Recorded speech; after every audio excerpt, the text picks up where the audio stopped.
بسم اللہ الرحمن الرحیم۔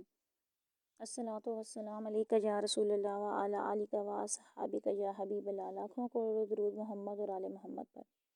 منصب پر واپسی، خوبصورتی، حسن جمال، کھویا ہوا مقام مرتبہ حاصل کرنے کے لیے ایک بہت خوبصورت روایت کا مفہوم میں آپ کو بیان کرنے جا رہی ہوں۔ اللہ کے نبی صلی اللہ علیہ وسلم جب معراج پر تشریف لے گئے تو حضور صلی اللہ علیہ وسلم نے دیکھا کہ ایک فرشتہ ہے جس کے پر جلے ہوئے ہیں، یعنی شکل بدنما ہو گئی ہے، پروں کے بغیر فرشتہ ہے، فرشتے کے پر جلے ہوئے ہیں۔ آپ صلی اللہ علیہ وسلم نے جبریل امین سے پوچھا کہ اس فرشتے کے ساتھ کیا معاملہ پیش آیا ہے کہ اس کے پر جل گئے ہیں؟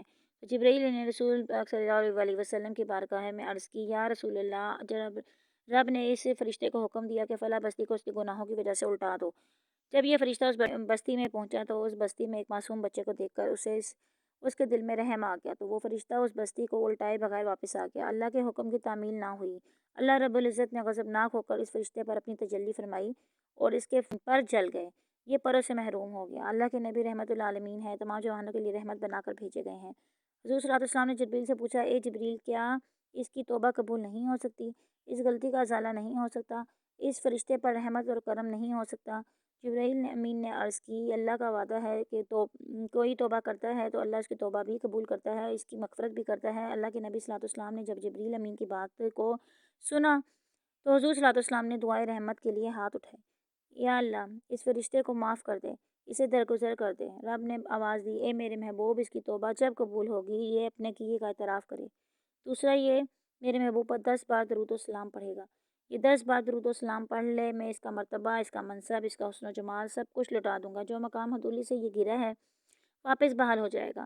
محض 10 بار درود و سلام پڑھنے میں اس کا مقام، اس کا مرتبہ واپس ہو جائے گا۔ اللہ کے نبی صلی اللہ علیہ وسلم نے اس فرشتے سے مخاطب ہو کے کہا کہ تم 10 بار مجھ پر درود پڑھو، پھر میرے رب کا کرم دیکھو۔ اس فرشتے نے 10 بار حضور صلی اللہ علیہ وسلم کے درود پڑھا۔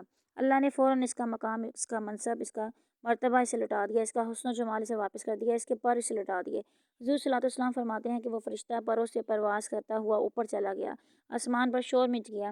اس فرشتے کی درود و سلام سے توبہ قبول ہو گئی ہے، جہاں سے گرا تھا وہیں پر پہنچ گیا۔ یہ 10 بار پڑھنے پہ یہ انعام حاصل ہوا تو کثرت سے رحمتیں، برکتیں، نعمتیں نازل ہوں گی۔ جس مقام سے گزرا ہے اس مقام پر واپس لوٹ جاتا ہے۔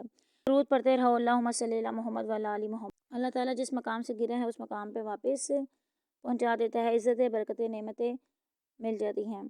کوئی وظیفہ کام نہیں آتا جب تک اعمال پر میرے بارگاہ رسالت سے مہر نہیں لگ جاتی۔ بارگاہ الہی میں مقبول ہونے کے لیے اللہ تعالیٰ قرآن میں فرماتا ہے کہ جب تک تم دل میں حضور صلی اللہ علیہ وسلم کا پیار نہ، حضور صلی اللہ علیہ وسلم کی خاص نگاہ ہو جائے گی، کام بگڑے کام بن جائیں گے۔ جب پھنس جاؤ تو کوئی منزل نظر نہ آئے، صرف اور صرف درود پاک کی کثرت کرو، استغفار کی کثرت کرو، اپنے اللہ سے گناہوں کی معافی مانگو۔ اللہ تعالیٰ آپ کو اور ہم سب کو کثرت سے درود پاک پڑھنے والا، استغفار پڑھنے والا بنائے اور ہماری تمام گناہوں کو معاف کر دے، ہم پر رحم فرمائے، آمین بجاہ نبی الامین صلی اللہ علیہ وآلہ وسلم۔